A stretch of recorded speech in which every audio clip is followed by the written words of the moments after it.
Hey guys, Coach Nick here with the 10-0 Mindset, where my goal is to provide you with all of the tools, resources, and support that you need to create healthier, happier gymnastics.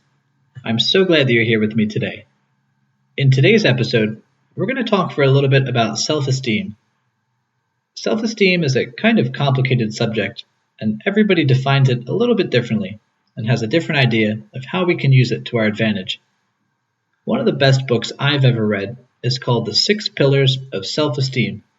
It's by Nathaniel Branden, and he pretty much invented the idea of self-esteem and has written countless books on the topic. Self-esteem can be defined in two parts. One, the confidence in our ability to think and our ability to cope with the basic challenges of life. And two, the confidence in our right to be successful and happy, the feeling of being worthy, deserving, entitled to assert our needs and wants, achieve our values, and enjoy the fruits of our efforts. Self-esteem works in this sort of reinforcing loop. If you trust in your mind and judgment, you're more likely to operate as a thinking being. Exercising your ability to think, bringing appropriate awareness to your activities, your life just works better. This reinforces that trust in your mind.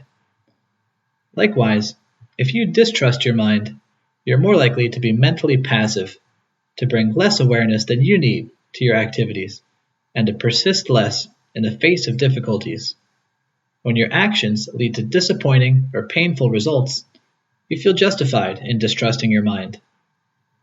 Nathaniel Branden outlines 6 pillars of self-esteem, which we can learn about and nurture to create a healthy self-esteem for ourselves.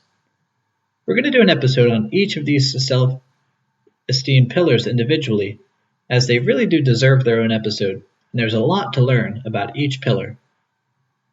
The first pillar is the practice of living consciously, and it's what we're going to talk about today. Consciousness is our basic tool of survival. It's our ability to be aware of the environment in some form, at some level, and to guide action accordingly. Consciousness is the state of being aware of some aspect of reality. As human beings, believe it or not, consciousness is an option for us. Our nature contains an option, that of seeking awareness or not bothering, of seeking truth or not bothering, of focusing our mind or not bothering. This capacity for self-management is our glory, and at times can also be our burden. If we don't bring an appropriate level of consciousness to our activities, if we don't live mindfully, the penalty for that is some diminished sense of self-respect. We can't feel competent and worthy while we're conducting our lives in a mental fog. So what specifically do we mean by living consciously? Consider the following specifics of conscious living. They include a mind that is active rather than passive, an intelligence that takes joy in its own function, being in the moment without losing the wider context, reaching out toward relevant facts rather than withdrawing from them, being concerned to distinguish among facts, interpretations, and emotions, noticing and confronting any impulses to avoid or deny painful or threatening realities, being concerned to know where I am relative to my various goals and projects, and whether I'm succeeding or failing, being concerned to know if my actions are in alignment with my purpose, searching for feedback from the environment so as to adjust or correct my course when necessary, persevering in the attempt to understand in spite of difficulties, being receptive to new knowledge and willing to re-examine old assumptions, being willing to see and correct mistakes,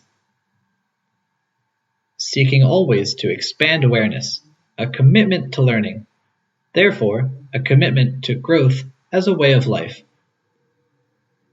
a concern to understand the world around me, a concern to be aware of the values that move and guide me, as well as their roots, so that I am not ruled by values I have irrationally adopted or uncritically accepted from others.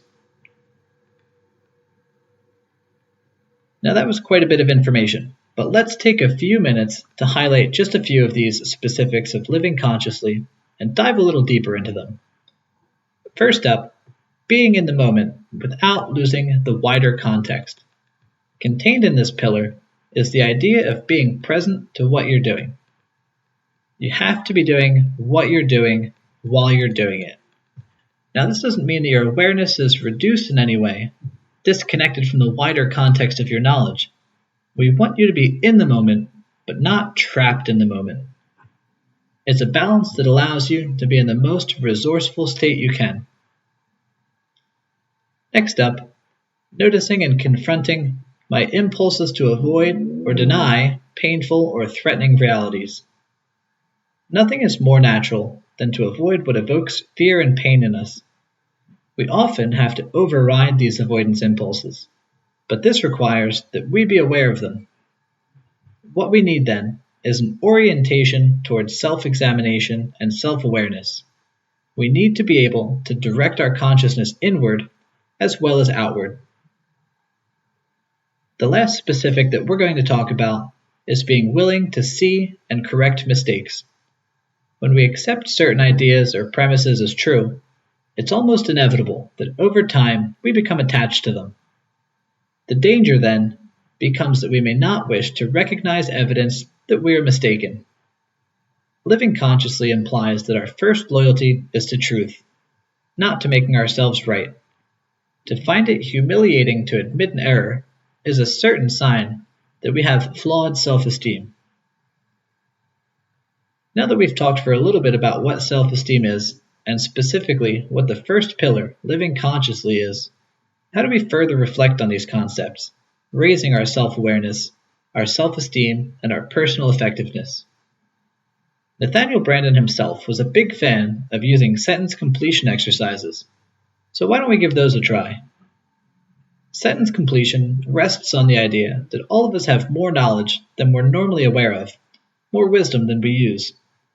Sentence completion is a tool for accessing and activating these hidden resources. I'll provide you at the beginning of a sentence stem if you will. From there, you'll complete the sentence. Try to make a full sentence if you can, one that's grammatically correct. With each sentence, you're going to try to come up with at least 5 full sentences. Now you'll try to work as quickly as possible. Don't pause to think.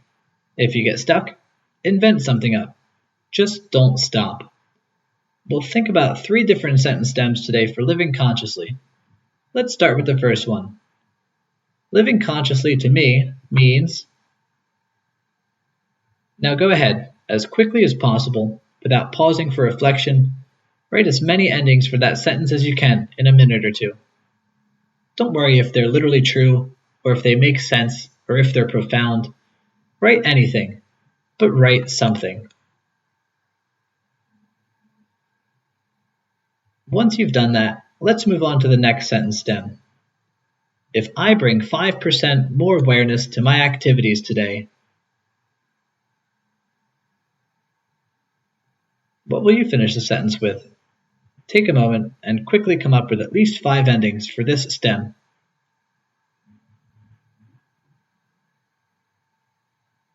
Once you're done with that, we'll move on to our final sentence stem. If I pay more attention to how I deal with people today,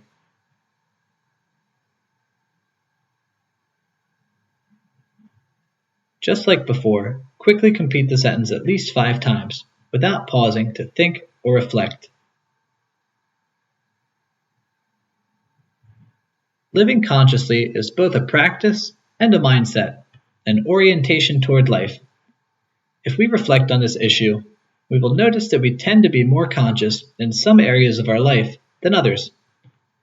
Look at the areas of your life that aren't working as well as you'd like them to, and ask yourself if you could be living more consciously in this area. Chances are, you probably could. Before we wrap up for today, consider the following questions about living consciously. You don't have to actually answer them, just think about them for a moment. If you choose to be more conscious at work or school, What might you do differently? If you choose to pay more attention to how you deal with people, what might you do differently? If you bring more consciousness to your fears or reluctance, what might you notice? If you wanted to feel more powerful and effective in the areas where your consciousness has been less than it needs to be, what are you willing to do? I know that this has been a ton of information on living consciously, but having healthy self-esteem is important, both in gymnastics and in your daily life as a whole person. As I mentioned earlier, living consciously is just the first of the 6 pillars. Over the next few weeks, we'll cover the other 5 pillars as well. I hope this information has been of some use to you, and hope that you're able to benefit from working on living consciously in your day-to-day life. I'm proud of you for working every day on becoming not only a better gymnast, but a better human being. I will always be in your corner, and I will always support you.